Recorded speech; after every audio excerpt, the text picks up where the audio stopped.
Press the bell icon on the YouTube app and never miss another update.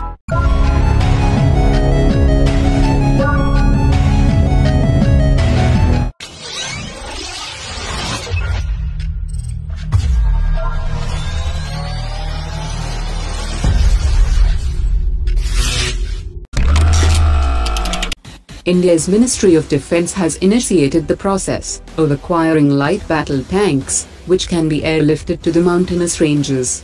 According to Russian media reports, if India has to choose imported tanks over indigenous production for an immediate requirement, Russia's Sprut-SDM could be India's first choice for light tanks, as these tanks have similar qualities as that of T-90 tanks of the Indian Army.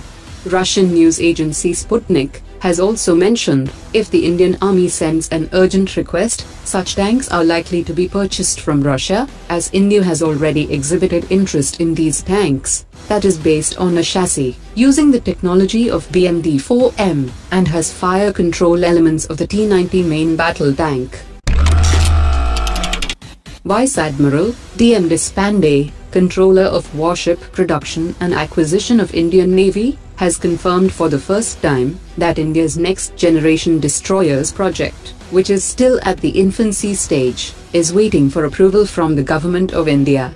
Sharing his vision for next-generation destroyers, he said that it will be of 13,000-ton displacement warship, with conventional propulsion, and will feature next-generation weapons including laser weapons.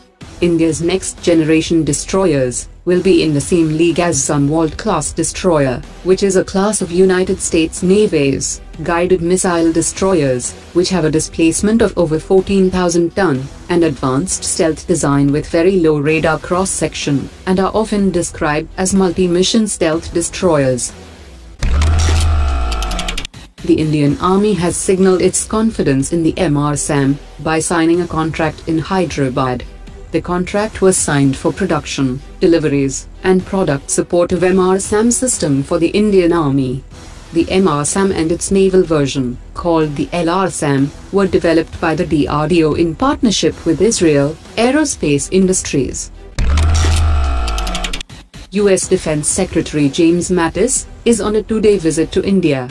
India and the US have agreed to boost their defense ties, with US willing to share some of its most advanced technologies with Asia's third-largest economy.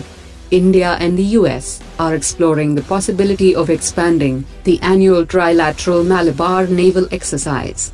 Both the sides will discuss the possibility of inducting new members in the exercise, and Australia and Singapore are likely contenders.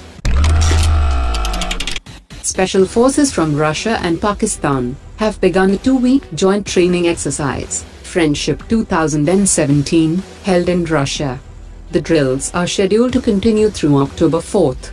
Pakistani Army Chief is also expected to visit Russia during the first week of October. The joint naval exercise between the navies of Russia and China, dubbed as Joint Sea 2017, has been completed in Vladivostok. The Joint Sea 2017 naval exercise have been running since September 18th, which consisted of two phases, a shore phase and a sea phase. Two Indian warships docked at a Vietnamese port during a four-day visit to Vietnam. This visit comes after the 45th anniversary of Vietnam-India diplomatic relations, and the 10th anniversary of the two countries' strategic partnership. The visit aims to enhance relations, understanding and trust between the two countries' navies. Sri Lanka's local media has reported that it is interested in purchasing 6 ex-Indian Air Force Su-30 fighter aircraft that have been grounded. Russia has already sold 12 Indian jets to Angola and is reportedly waiting to sell 6 to Sri Lanka. The Sri Lankan government had previously been looking at the Chinese JF-17.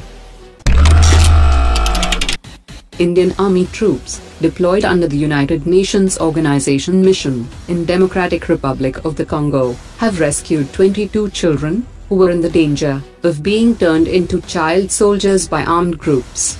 Army officials have said that 16 boys and 6 girls from a village in the eastern part of Congo, were rescued in a 48-hour, long-range mission launched by the Indian Rapid Deployment Battalion.